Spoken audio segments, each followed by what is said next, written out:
So hi everyone, I'm Patrick and I'm really excited to be here and to share with you some data that we've gathered, some lab data and also some longitudinal field data on the relationship between contact with asylum seekers, attitudes towards asylum seekers, and also an initial reception center in the neighborhood in Germany.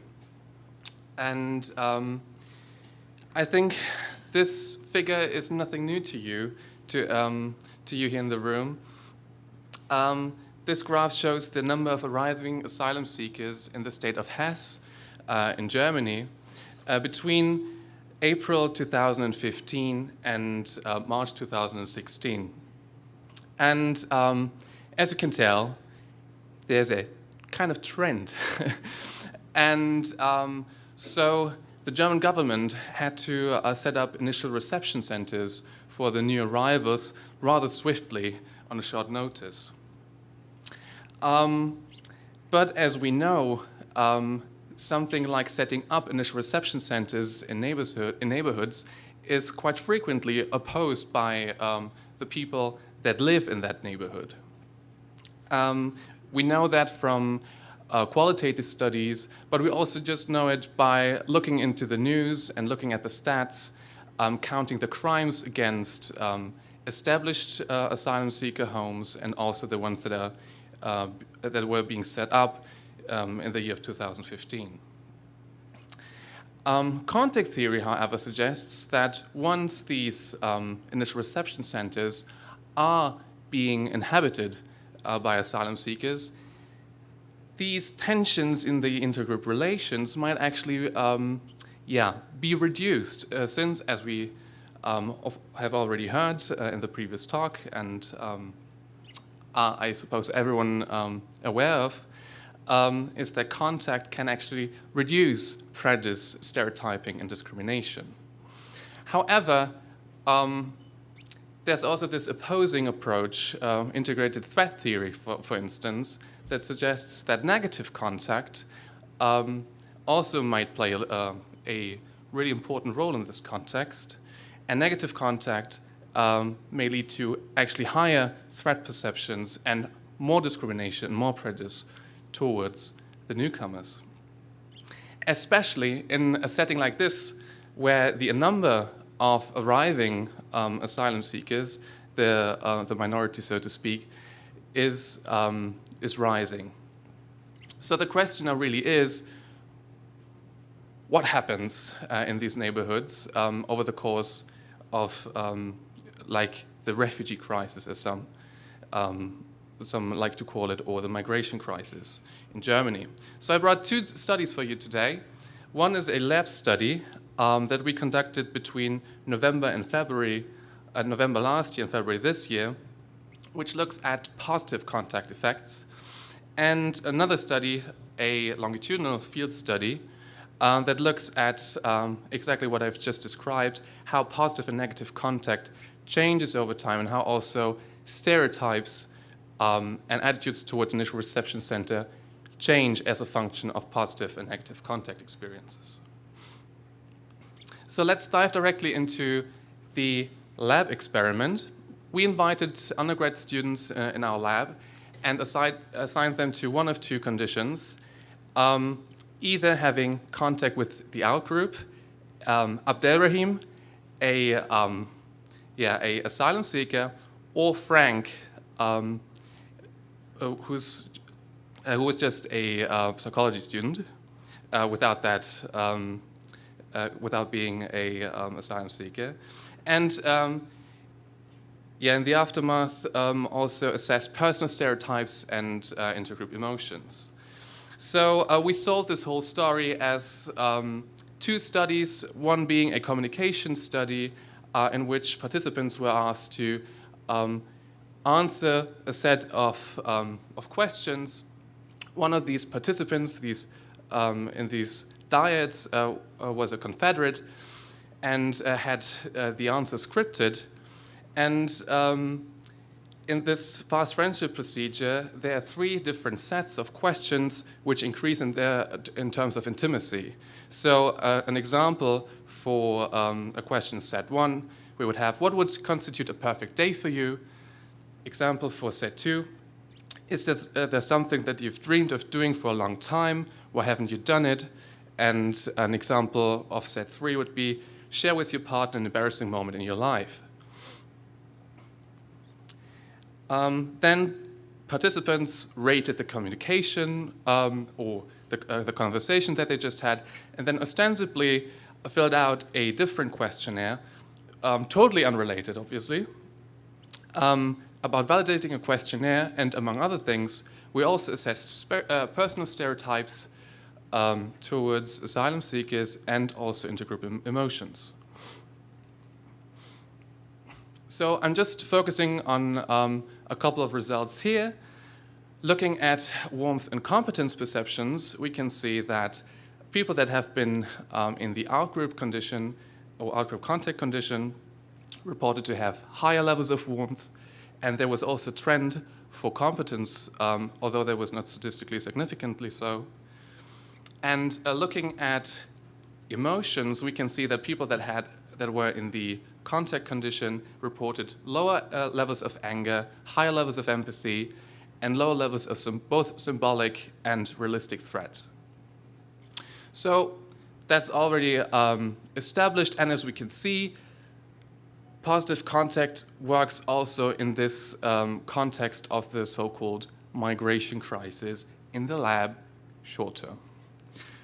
But how about everyday unstructured contact in the neighborhood of initial reception centers?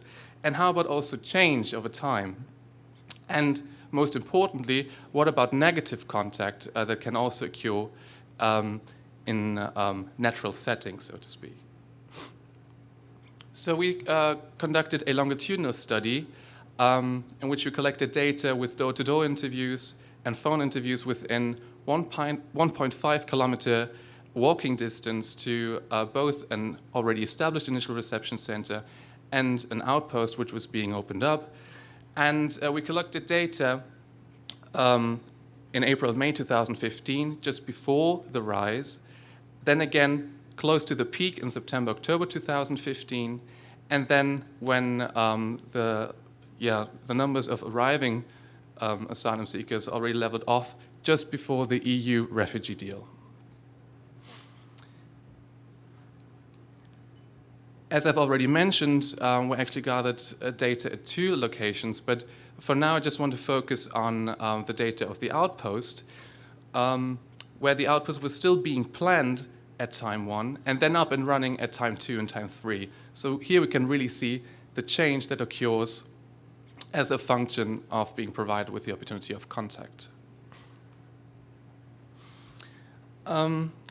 Having a brief look at the participant characteristics at time 1, we can see that we had roughly 120 participants living roughly 1 kilometer away from the center, on average 52 years old, and residents lived there on average for 35 years.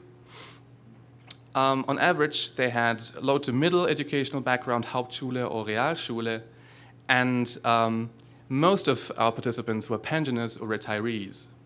And also to give you a little feeling about the context in which the initial reception center or the outpost was being set up, it was in a small town which had about 10,000 inhabitants, and at peak times, the outpost, there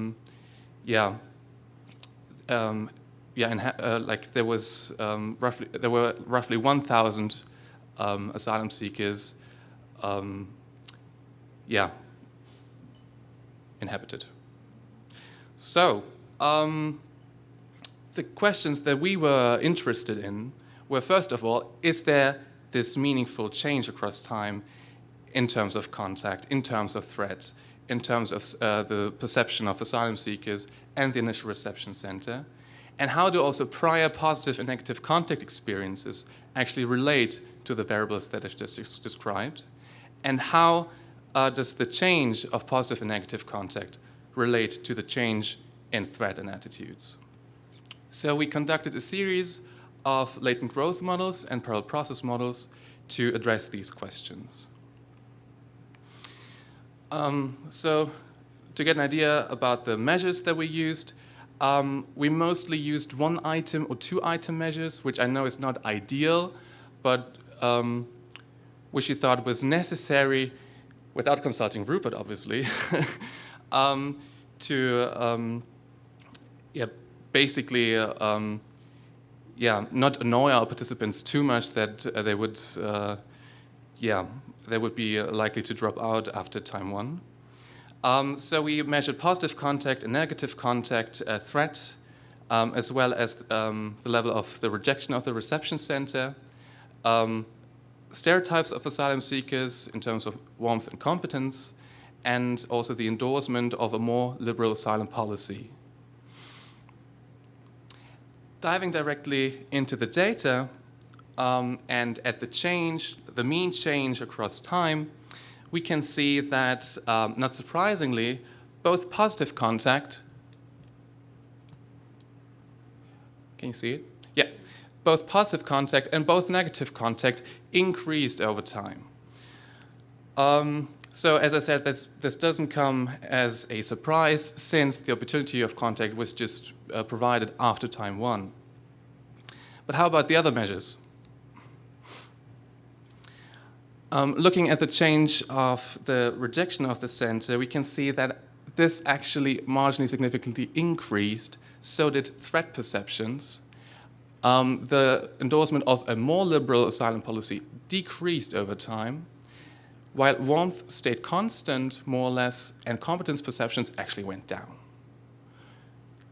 Yeah. So not too good news in this context. But we still don't know the role that positive and negative contact played in these changes of these variables. So the next step, we ran a series of parallel process models in which we related the initial status and the rates of change of both positive and negative contact, which each of these variables here separately. So this is the table for each of these models separately here. So we would have a model for positive and negative contact and the rejection of the center, threat, more liberal asylum policy, and so on and so forth. And here we got the covariances in the rows. So just walking you briefly through that table, looking first in the first row, the covariance between the initial status of positive contact and the initial status of the other focal variables, we can see that the more positive contact people had at time 1, the lower the initial status was for the rejection of the center, threat perceptions, and the higher the initial status was for warmth perceptions. The reverse was true for negative contact. Also, the more people reported to have had negative contact at time 1, the less they endorsed a more liberal policy at time 1, and the less they perceived asylum seekers as competent. Looking at the initial status of positive and negative contact and the rate of change, which would be this here, we can see that there's not much going on. However, going back one slide, we can see that this doesn't come actually as a surprise, since as we look at the variance here in the initial status and the rate of change, we can see that in that row, there's not much variability to be explained anyway. So people had a rather uniform change across time. So there was not much variability going on, whereas in the initial status, there actually still was some variability to be explained. Also, quite interestingly, the higher the initial status of both warmth and competence were, so this is this part of the table, the steeper the rate of change of positive contact. So this suggests that people that had already more positive stereotypes actually had more positive contact, or the increase was steeper across time. So to wrap things up, we could see in study 1 that positive structured contact in the lab actually works. and also worked in this particular context of the so-called refugee crisis or migration crisis in Germany with university students in the lab. And the picture gets a little bit more complicated when we go out in the field and look at the neighborhoods. Here we could see that there is actually change going on in almost all constructs.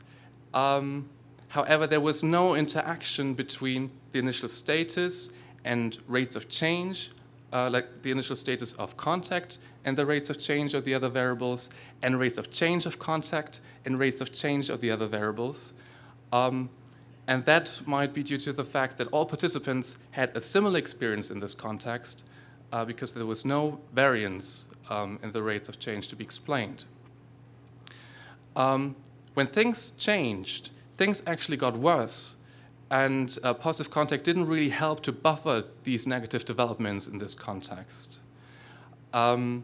So this might suggest that other avenues than contact need to be searched for to reduce undesired outcomes in this context. At least our study suggests here that the unstructured positive contact didn't do the trick. It also shows that there's still some improvement or some room for improvement when setting up initial reception centers, and which one that might be, I would be happy to discuss. So I'm already at the end, and thank you for your attention.